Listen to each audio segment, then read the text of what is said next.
क'क्राझाराव फिन गुबुननि हिन्जाव लांखारनाय जाथाय। नंखाय गोसो थोफ्लानानै दिल्ली फारसे AS26E4111 नम्बरनि गोसोम गाबनि स्कर्पिय' गारिजों लांखारदों।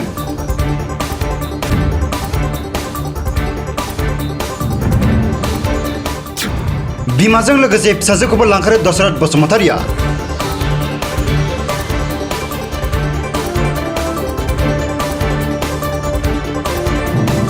चिरां जिल्लानि धालिगाव पुलिस थानानि सिङाव थानाय कुकुरमारी गामिनि थागिबि बिश्वेश्वर बसुमतारिनि फिसाज्ला धसरत बसुमतारिया थांनाय 26 एप्रिलाव क'क्राझार जिल्लानि सेरफांगुरि पुलिस थानानि सिङाव थानाय आथियाबारि थिनालि गामिनि मन्टु हाज'वारिनि फिसाजो मोगथां बसुमतारिनि अनजालि बिसि बिबारि बसुमतारि आरो बिनिनो उन्दै फिसाजो दैजिरि बसुमतारि बिमा फिसा सानैखौ नंखाय गोसो थोफ्लानानै दिल्ली फारसे AS26E4111 नम्बरनि गोसोम गाबनि स्कर्पिय' गारिजों लांखारदों। बिमा आरो फिसा बिबारि हाज'वारिखौ लांखारनाय जाथायजों लोब्बा थानाय गुबै दायनिगिरिनि हेंथायै बिबारि हाज'वारिनि बिदा राहुल हाज'वारिया सेरफांगुरि पुलिस थानायाव गसर थिसनदों होननानै रोखा फोरमायो।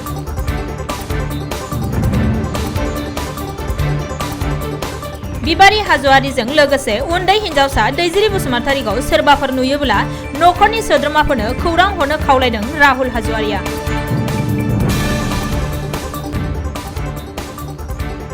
सोरबाफोर नुसनबायोब्ला नखरनि सोद्रोमाफोरनो 9678416504 8638971383 बे मबाइल नम्बराव खौरां हरनो खावलायहरदों।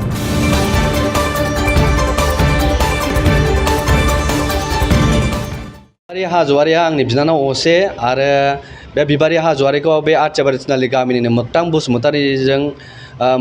बसुमतारिनो बिलाइ हरदोंमोन आरो बे जाथाया नैबे 26 तारिख फुङावनो जादों।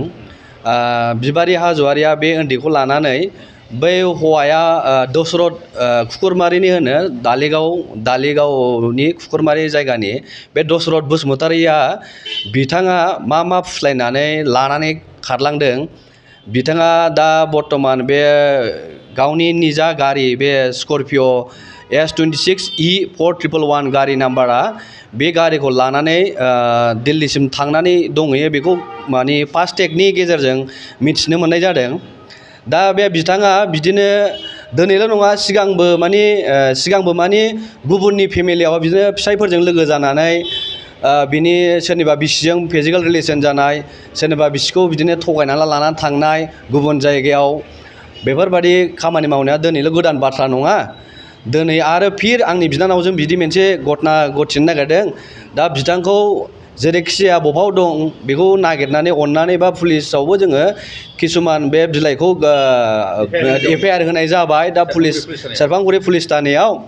दा बिथांखौ पुलिसनि बिसयबो जों नागिरगासिनो। दा नैबे मा होनो उन्दैया क्लास 2 मोनबाय, उन्दैया 7 बोसोर। दा बे उन्दैया जाहैबाय आंना बिजानिया, बियो रामफलबिल चार्लिस इंलिश मिडियाम स्कुलाव फरायो। दा बे गथ'खौबो लानानै थांफादों। दा बे गथ'खौबो लानानै थांदों।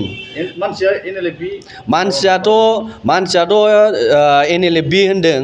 दा NLFBनि खबर लानायावबो NLFB केम्पआवबो खबर लादों। बिथाङा NLFBनि मानसिफ्रा बेखौ डिसार्ज होदों होनदों। खिन्थु दा होदोंना मादों जों बेखौ मिन्थिया। खिन्थु मानसियाथ' NLFB। दा बिदिनो सिगांबो बिदिनो NLFB आफादाव थानानैबो बे सिगां बे दालिगाव खामानि मावनाय समावहाय बियो किसुमान लेबारफोरखौ बिदिनो दम होनानै होखारलायनायबो माने आफादावहाय बिदि कमप्लेन थांदों होननाय रिपर्टबो मोनदों। आरो गोबां मानसिफोरखौनो बिदि दम होनानैबो फैसा खांनो नागिरनाय खबर मोनो आरोखि मानसिफोरनि बे खबर लानाय बलेथ'। दा आरो बिदिनो बेल' नंबावा, आरो बे हिनजावफोरनि खेथ्रआवबो बेहा गोबां रेकर्डआ गाज्रि आरो न'आवबो किसुमान बे माने थगाय थायो आरो बेनि माखासे लेनदेन माबाफ्रा मोजां नङा आरोखि। आङो दा आंनि लुबैनाया बेनो, थारमाने जेरावखि थाया मानो नुयोबा माने पुलिस प्रशासनाबो जुदि फन ट्रेकिंजों बा माजोंबाबो हमनानै बा जिखुनु माबाजों हमनानै मोनोबा मोजाङै मोजां जों न'आव फैजानो लुबैयो आरो मोजाङै हमनो लुबैयो आरोखि। दा नैबे फास्ट टेगनि गेजेरजों मोननाय बुलेट गारिनि फास्ट टेगनि बे गारिजों लोगोसे मोननाय बुलेट दा दिल्लीनि बे जोंनि एबसु जेनाखि दङ फरायसा स्टुडेन्ट इउनियनावहायबो नैबे क'क्राझारनि जिल्ला माने डिस्ट्रिक्ट बा सेन्ट्रेल एबसुजों रायलायहरनानैबो मैया गथाय हरनाय जादों बे माबाखौहाय केसखौहाय जे जाहाथे दिल्लीयाव जिमानखिनि मानसिफोर थायो जों बिसोरनिबो सहाय लुबैयो बिसोरखौ हमनायाव जाहाथे बे दसरत होननाया बेफोर बिमा फिसाखौ लांनानै गाज्रि खामानि मावा जे उन्दैफोरखौहाय बिदि माने जानो गैयै समावहाय गुबुननो फाननाय मानाय बेफोर खामानिनि मावनायनि सिगां जों जाहाथे हमनो मोनगोरो आं बेखौनो जिल्लायाव जिमानखिनि मानसिफोर थायो बेखौनो खावलायहरो आरोखि